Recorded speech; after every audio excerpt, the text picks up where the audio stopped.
How do you really start to change behavior? Behavior is literally, most of the time, a habit.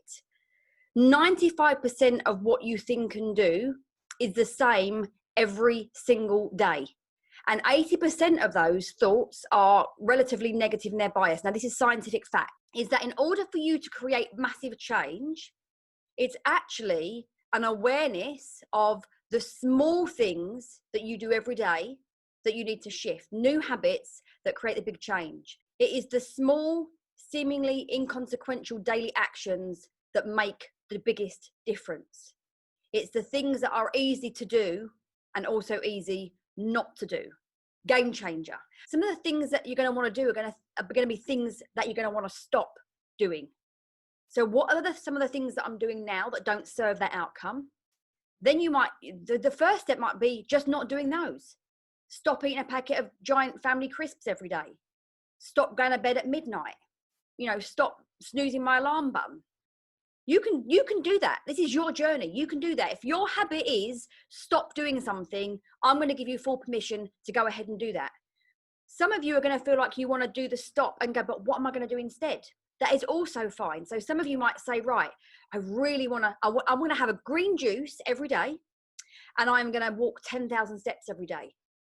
Now, if you're not doing that now, and you did those two things every day for, say, 4 weeks as an example, first of all, how do you think you're going to feel? What do you think is going to happen for you when you see yourself ticking them off the chart? Do you think there's a possibility that it might increase your confidence and increase your momentum? And scientifically, what we know is that when we change just one little thing, so if you say, as an example, have your green juice, it automatically has a positive impact on other decisions that you make in your life.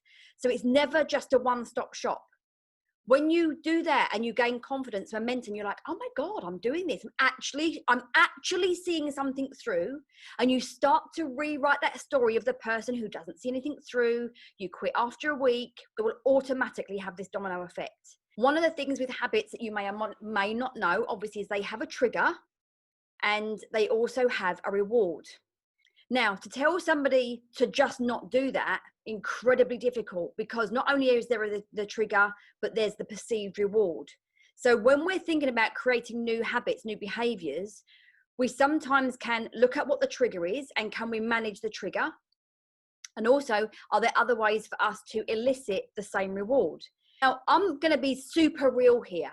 If you're used to lighting a cigarette or eating a packet of crisps or pouring a glass of wine or doing something that you know is not helpful, and someone says to you instead, oh, just go do a 20-minute meditation, you're going to be like, ugh.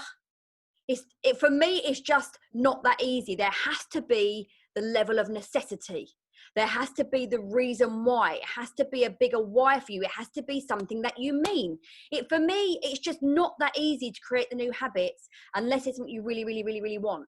And even when you really, really, really, really want it, that subconscious program is so powerful. Your ego will tell you a million ways why you should stop, why you should go back to that old behavior. Start off small. If you start off small with maybe 1 to 3 tiny daily actions that you can do that are leading you towards an outcome that you want, and you do that for 1 week consistently, 2 weeks consistently, 3 weeks, now you're already changing your identity. Once you've done that, and that's kind of like in the loop, now you get to add on. Now you get to push to another level. Now you get to stretch yourself a little bit more. Remember, it's all growth orientated. You are either growing or you are dying, period.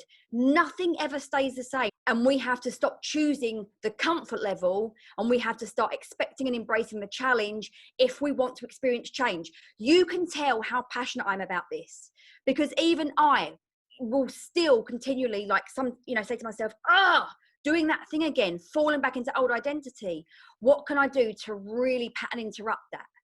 There is no big action necessarily that you need to take. Every big action is actually the summation of lots and lots of small ones. So if as an example, let's just take a business as an example.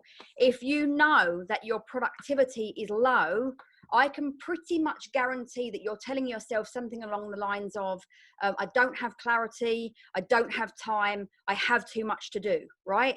This is now the script that you're playing out. If you need more productivity, what are some of the things that you need to do? You need to freaking schedule, and you need to get clear on what needs to happen. Every big behavior that you see that you need to do is actually an outcome of some much smaller habits along the way.